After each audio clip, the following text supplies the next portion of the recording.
Bem, pessoal, de volta, mais um vídeo, mais um momento para vocês fazerem uma revisão especial. E aí hoje a gente vai falar sobre regulação, os mecanismos reguladores da pressão arterial. E o que a gente vai trazer nesse primeiro momento? A gente vai lembrar do sistema barorreceptor. Então, esses receptores, eles ficam localizados lá na artéria aorta e eles conseguem controlar a pressão arterial pelo mecanismo de vasodilatação ou de vasoconstrição. Então, o que a gente precisa levar em consideração para entender esse mecanismo? Então, você imagina aqui o nosso ventrículo esquerdo. E aí nós vamos imaginar aqui duas possibilidades. Vamos imaginar aqui um débito cardíaco elevado, ou seja, saindo muito sangue dentro desse ventrículo esquerdo. Então esse débito cardíaco elevado, ele vai impactar no aumento da pressão arterial sistólica. Para que essa pressão arterial ela não suba de forma desordenada, nós teremos exatamente a interseção do sistema barorreceptor. Esses receptores de pressão, eles vão informar, tá certo, ao nosso sistema nervoso central, que por sua vez, ele vai ativar o sistema vasomotor. E nesse sistema vasomotor, o que vai acontecer? Nós teremos como resultado a vasodilatação. Então, débito cardíaco elevado, isso resulta numa elevação de pressão arterial e como forma de controle fisiológico, um processo homeostático do nosso corpo, esses receptores passam informação para o sistema nervoso central via centro vasomotor, que por sua vez ele vai desencadear um processo de vasodilatação da artéria aorta. E aí, professor, o que acontece? A vasodilatação, ela vai diminuir a pressão arterial sistólica. Então veja que é um processo totalmente homeostático e que, portanto, ele vai depender muito da flexibilidade da artéria, da distensibilidade arterial. Bom, mas eu tenho a segunda hipótese, e aí a gente vai ter que observar. E qual seria a segunda hipótese? Seria uma situação em que o débito cardíaco ele cai bastante.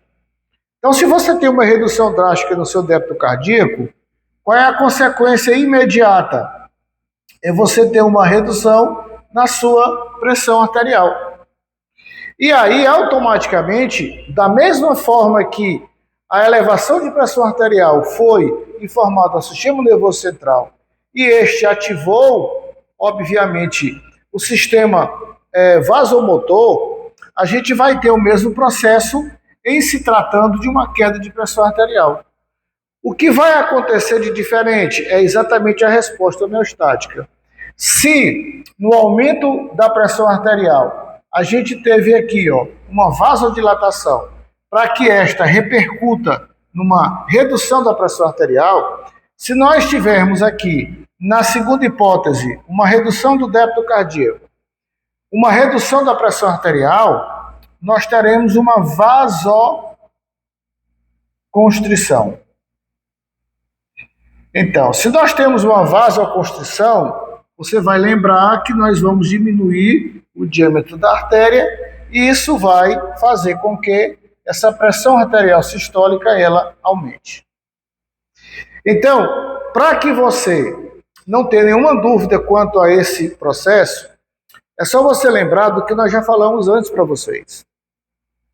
Fisiologicamente, homeostaticamente, nós temos dois processos que vão interferir diretamente no aumento ou na redução da pressão arterial. Qual é o primeiro processo, professor? É exatamente esse que a gente está colocando para vocês, que é o da vasodilatação ou da vasoconstrição.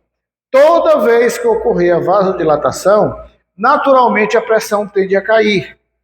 Toda vez que ocorrer a vasoconstrição, naturalmente a pressão arterial tende a subir. Professor, e a segunda hipótese? Então vamos lá. A segunda hipótese, você vai lembrar da entrada ou da saída de água do nosso corpo, do aumento ou da redução de volume sanguíneo. Então você vai lembrar que se eu tenho uma entrada de água, se eu tenho um aumento do meu volume de sangue, naturalmente, como resposta homeostática, eu vou também aumentar minha pressão arterial. Prestaram atenção? E do outro lado, o raciocínio também vai ser inverso. Se eu tenho uma perda de água, não importa qual seja o processo hemorrágico, uma diarreia, vômitos, um processo de desidratação como um todo, isso gera um impacto, isso gera uma perda de água, e essa perda de água, ela vai ocasionar uma redução do volume de sangue. Aí você pergunta, e qual é a consequência? A consequência é que, se eu reduzo aqui esse volume de sangue, eu vou reduzir a pressão arterial. Por isso que um paciente que perde muito sangue, ele tende a entrar em choque hipovolêmico. E como consequência, ele tende a ter o quê? Uma parada cardiorrespiratória, exatamente porque, à medida que o paciente ele vai perdendo água do corpo, através do processo hemorrágico, a pressão arterial sistólica, principalmente, ela vai caindo e, consequentemente, o coração vai perdendo a força de contratilidade. Qual vai ser o resultado? O resultado vai ser a parada cardiorrespiratória.